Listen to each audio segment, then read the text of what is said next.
A decisão do ministro Celso de Mello, do Supremo Tribunal Federal, de obrigar o presidente Jair Bolsonaro a depor presencialmente, causou controvérsia e gerou comentários exaltados entre internautas.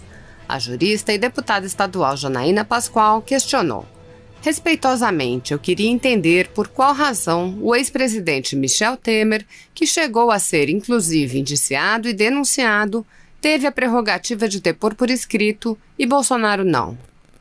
Paulo Matias, apresentador da Jovem Pan, afirmou: quando critico a atuação política de ministros do STF, me preocupo com as decisões tendenciosas que por eles são proferidas.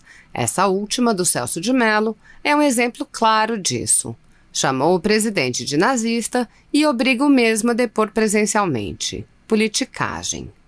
O deputado Bibo Nunes apontou: o ministro do STF, Celso de Mello, disse que quem segue Bolsonaro é nazista. Agora, no fim de sua carreira, pede que Bolsonaro vá depor pessoalmente para tentar humilhá-lo. Esse ministro tem alguma credibilidade? Já devia estar fora, ou melhor, nunca ter entrado. O deputado Felipe Barros lembrou que o ministro está em licença médica e afirmou: mesmo de licença médica, o ministro do STF, Celso de Mello, determinou que o presidente Bolsonaro preste depoimento presencial no inquérito que apura suposta interferência na Polícia Federal. Pelo visto, o ministro só não está bem para votar nos julgamentos da segunda turma.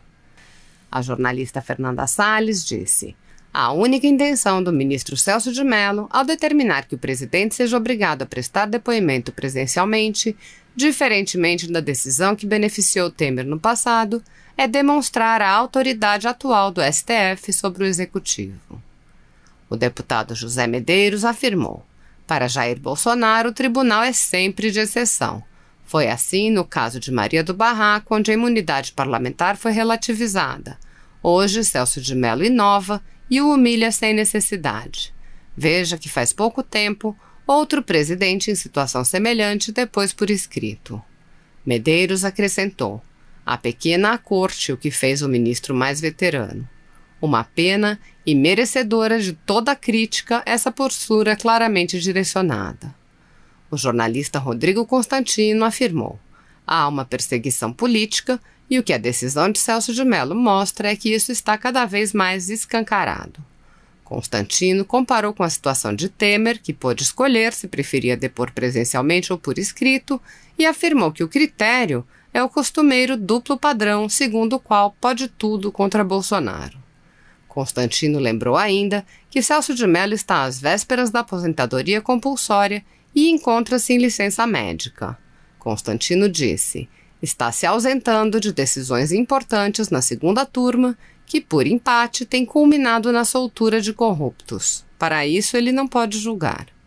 Rodrigo Constantino lembrou ainda que o ministro Celso de Mello comparou o presidente Jair Bolsonaro a Hitler e afirmou: tudo isso é muito politizado.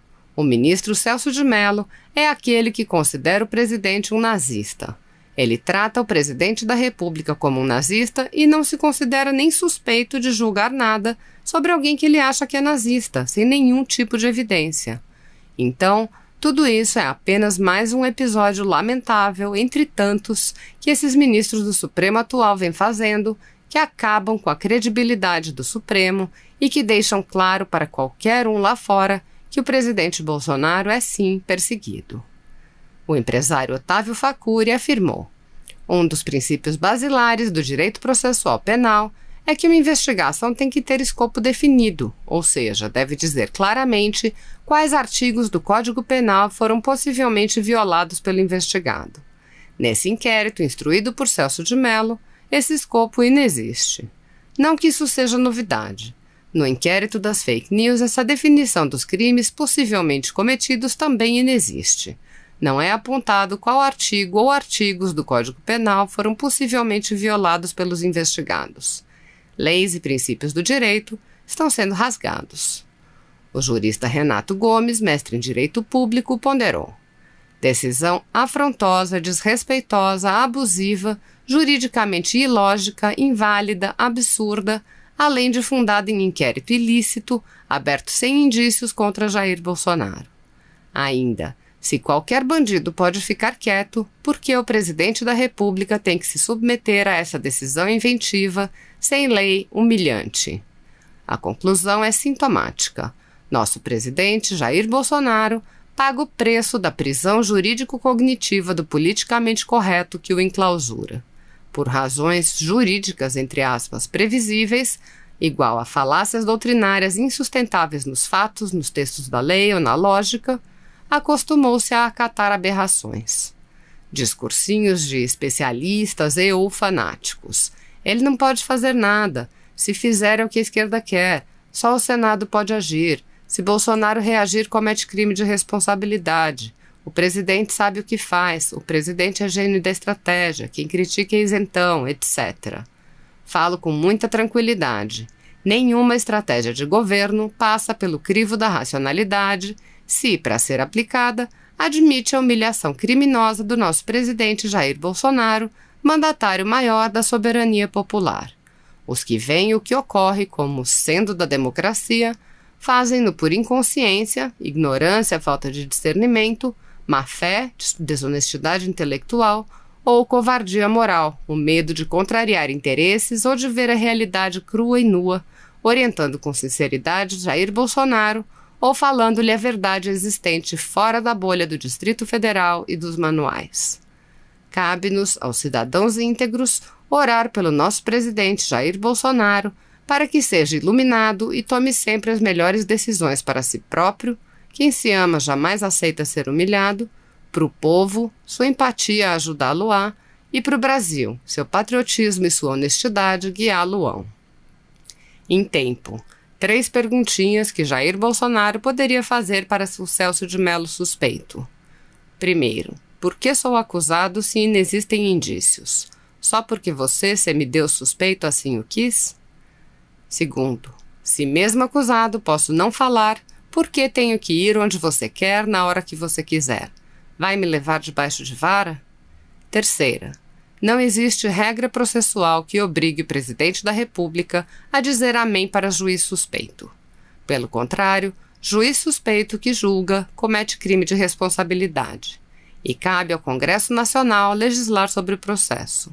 Então, quem o autorizou a usurpar função do Congresso com intenção velada de humilhar o presidente da República?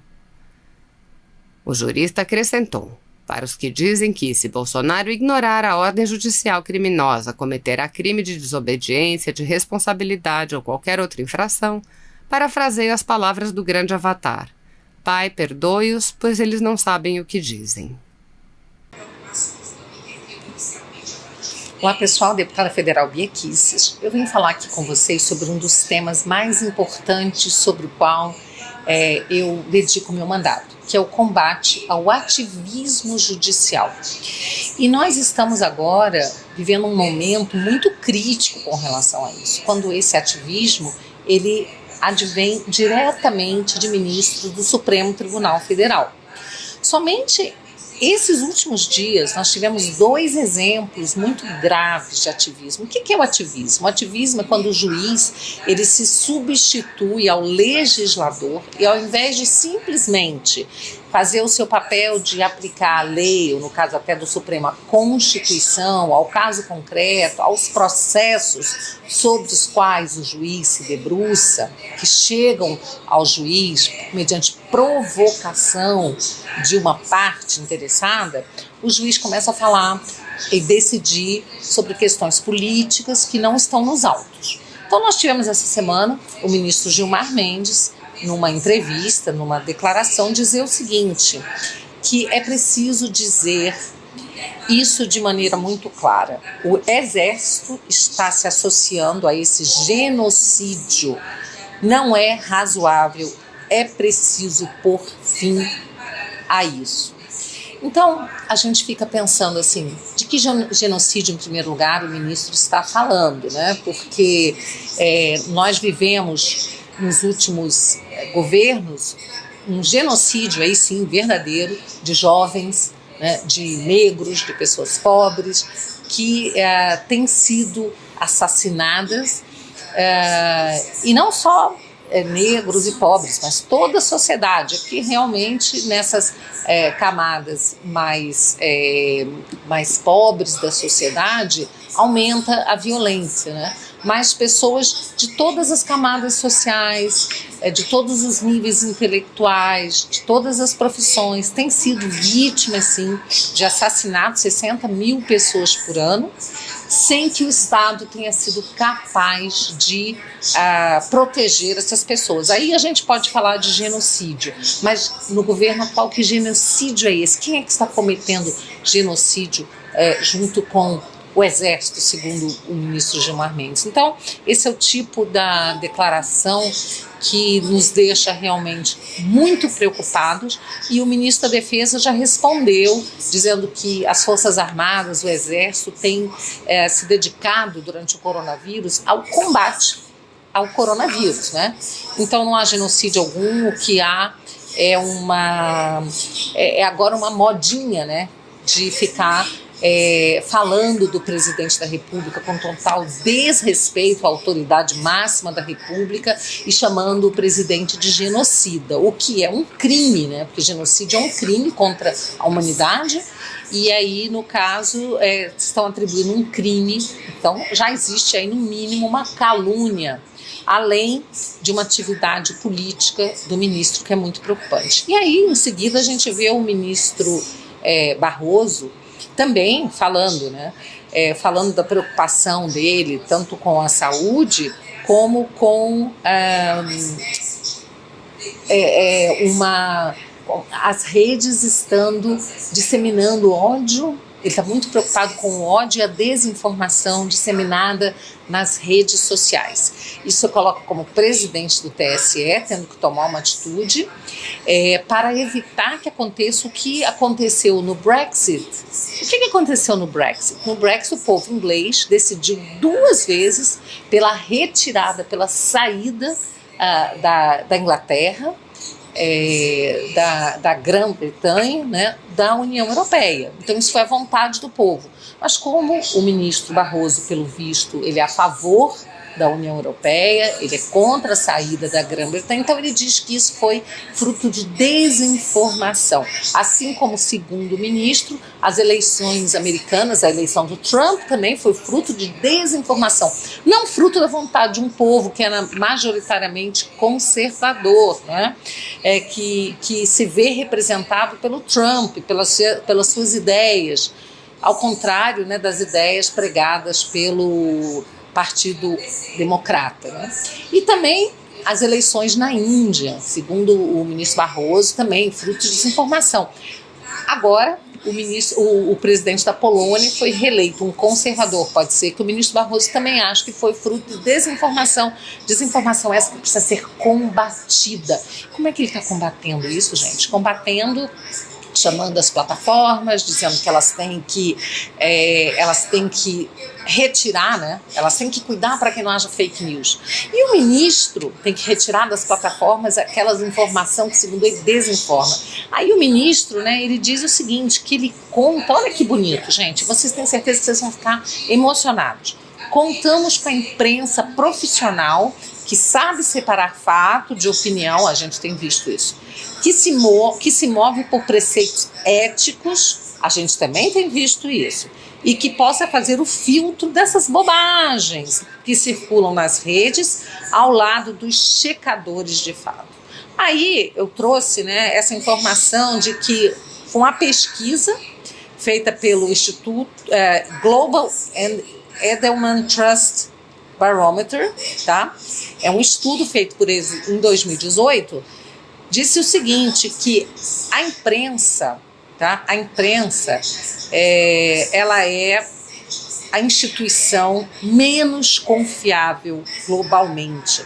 Então, esse resultado apontou que em 22 dos 28 países onde a pesquisa foi feita, ela se encontra no território da desconfiança. E o Brasil certamente é um desses países, se não foi incluído na pesquisa, se fosse incluído, certamente seria um desses países onde a imprensa está realmente assim, um dos últimos locais, uma das últimas posições de instituição confiável, não é? A gente tem assistido jornalista que torce para presidente morrer, pesquisas que são feitas, né, depois desmentidas, pesquisas eleitorais que são feitas, divulgadas pela imprensa e depois são desmentidas nas urnas.